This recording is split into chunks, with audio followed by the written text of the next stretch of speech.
Eu acho que eu me descobri escritora a partir do momento em que mulheres pretas me reconheceram, assim.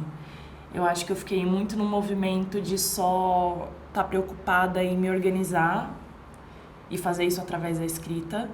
E aí, quando uma outra mulher preta me ouviu e me disse poeta e me disse escritora, aí eu entendi que tinha algum sentido para além do meu mundinho, assim. E aí eu comecei a entender que era uma escrita coletiva e que tinha uma responsabilidade com o coletivo e com outras pessoas. Através do slam, das batalhas de poesia, eu entendi que a minha escrita ela mobilizava não só estruturas, né, como a gente ouve falar, mas mobilizava pessoas, entendimentos, reflexões. E aí começou a fazer sentido eu escrever. A escrita deixou de ser solitária e passou a ser comunitária.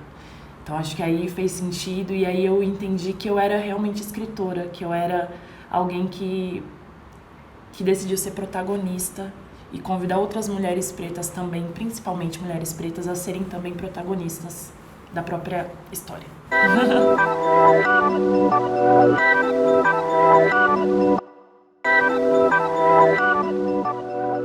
Eu tinha levado um chifre, né? Aí eu tava numa sofrência, menina, uma tristeza, assim. E aí eu lembro que eu tinha acabado de fazer aniversário e tava rolando é péssimo, né? Tava lá, né? Rolando o Facebook, e aí apareceu um flyer de escrita para mulheres pretas, escrita criativa para mulheres pretas da Riane Leão. E aí eu falei, gente, mas o que é isso? E tipo, como assim mulher preta escreve diferente, assim, é uma especificidade? O que é isso? Não entendi muito bem. Aí eu toda, né, curiosa e tava muito no momento de busca, assim, muito perdida. Eu falei, eu vou fazer, eu me inscrevi.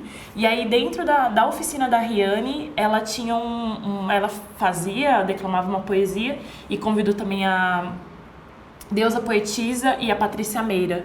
E elas declamaram poesias e aí elas me falaram desse movimento do slam. E aí eu fui atrás de vídeo no YouTube, e aí na época tinham vários vídeos viralizados da Mari Félix, Jade Quebra, Lucas Coca. E aí eu vi que tinha um movimento que estava acontecendo há muito tempo já aqui em São Paulo, não só em São Paulo, no Brasil, e não só no Brasil, no mundo.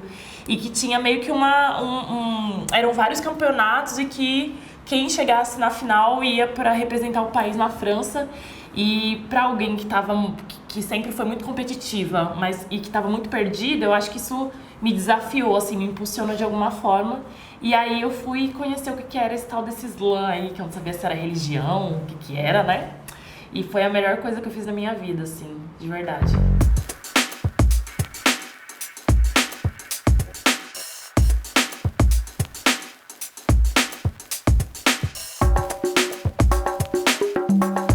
Vencer as competições do slam me fizeram ter um alto valor mesmo, sabe? Reconhecer que você é boa em alguma coisa. E eu acho que o maior ponto é que nós, enquanto mulheres pretas, a gente é muito boa em muita coisa. Mas o tempo todo as pessoas estão desmerecendo, deslegitimando e fazendo a gente duvidar do poder que a gente tem. E aí quando você tá num movimento que tem 1.000 pessoas te assistindo, 2.000 pessoas te assistindo, todas elas levantam placas que te incentivam, meninas choram e dizem depois do quanto o que você escreveu tem a ver com a vida delas, agradecem por você ter uma força de falar coisas que elas não diriam em voz alta, nem pra si mesma. Aí você percebe que não tem como eu duvidar dessas pessoas. E aí você começa a entender que faz sentido tudo isso que você tá fazendo. E que tem importância e valor em tudo que a gente faz. Por mais que as pessoas dizem que não, por mais que as pessoas não consigam mensurar a nossa majestade, tem muita potência naquilo que a gente faz. E aí quando eu comecei a entender isso, foi virando uma chave na minha cabeça e me colocando num lugar de protagonista e de merecedora de afeto e de merecedora de olhares. Eu acho que esse é o maior ponto. Quando a gente está no slam, normalmente a gente sempre está em roda e o poeta está no meio, no centro.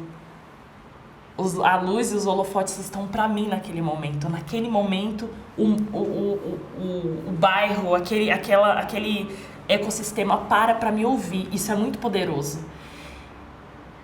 E muito curativo, né? Muito curativo, muito terapêutico. E isso faz com que a energia que acontece ali é uma energia de movimento, de mudança. Dificilmente uma pessoa vai pro slam, ela entra e sai da mesma maneira. Algo ali vai ser mobilizado. Quando eu vi isso, quando eu vi as pessoas me validando e dizendo de como a minha poesia ressoava nelas, eu deixei de duvidar e eu comecei a acreditar. E, acho que tem um valor aí. E você vai convidando outras pessoas também a entenderem os seus valores. Eu desconfiava que poderia ser eu, assim, essa pessoa que poderia representar o país. Como a gente já estava no começo acho que a gente já estava no processo pandêmico, eu não consegui ir pessoalmente, então foi feito de maneira virtual, remota, e isso fez com que eu não experienciasse mesmo o que é estar na França, mas de maneira online você consegue já sentir algumas coisas, assim, alguns vestígios do que é ser, ou melhor, do que é não ser acolhida por europeus.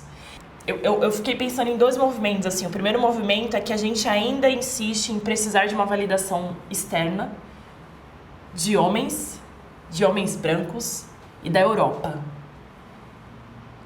E eu acho que essa lógica se refez nesses últimos tempos. Hoje, qualquer vencedor de slam não compete mais na França. A gente agora fez uma competição latina.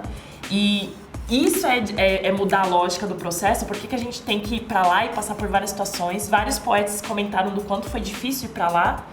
E eu senti um desrespeito muito grande quando eu abri a minha boca pra falar sobre pessoas pretas.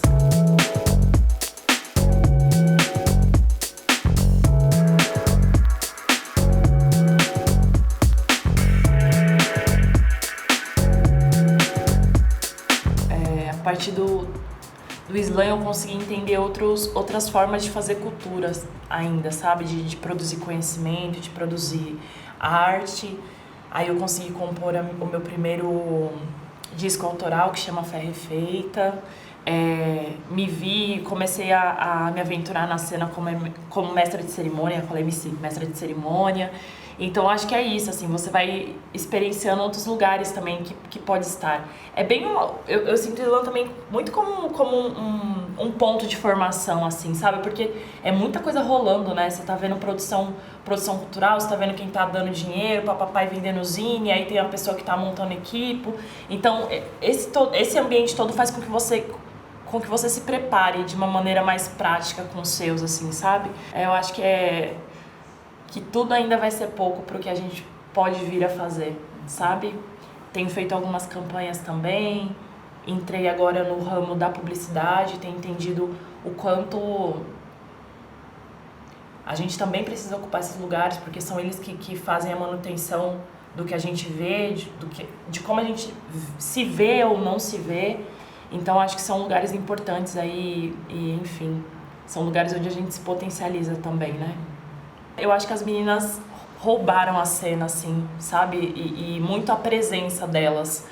Eu acho que, de alguma forma, nesses últimos anos, com tudo que a gente tem problematizado, discutido e conhecido e trocado, eu acho que, não sei, eu sinto que as meninas entenderam aí cada vez mais, esse lugar delas enquanto detentoras de um conhecimento, de uma fala que é importante ser ouvida. Pensando na contribuição de mulheres pretas na literatura, eu sempre me pego muito numa frase da Azangeri, que ela fala que nós nascemos com um sol e que a nossa missão é acender também outros sóis. Então eu fico pensando que a mulher preta, ela tem esse quê mítico, mágico, potente de transformação. É difícil você ver um lugar que fica da mesma forma antes e depois quando passa uma mulher preta, e de algum jeito ela vai mobilizar aquilo, seja através de uma fala, seja através de um gesto, seja através de um olhar, seja através de um abraço. Então eu acho que o que a gente mais tem a acrescentar é acender outros sóis, convidar outras pessoas ao movimento, conscientizar, trazer reflexão e mexer com a estrutura que está posta e que não nos é confortável. Nada vai continuar da mesma forma a partir do momento que tem uma mulher preta à frente, atrás, passando ou estando ali. Na real, escola tem mais grade que sistema prisional. Na real, escola pública no Brasil tem mais grade que sistema prisional. Mal cresce a lógica equacional na mente. Escola esmola geração que cheira cola. Escola vexatória pra eles preto é tudo nóia, apoia progressão continuada. Fita ultrapassada e o busão passou na hora errada. É que educação nesse país não vale nada. Pedagogia do oprimido, o professor tá deprimido e o aluno reprimido e o estado da responsa absolvido. A corja lava a mão e exala veneno a todo tempo e nós serve de fantoche, é pique passatempo, sem cabimento. Os professores sofrem surto, NSS, afastamento. O medo bate a porta do professor e ele nem sabia, Elizabeth, que violência estava incluso no contrato do trabalhador.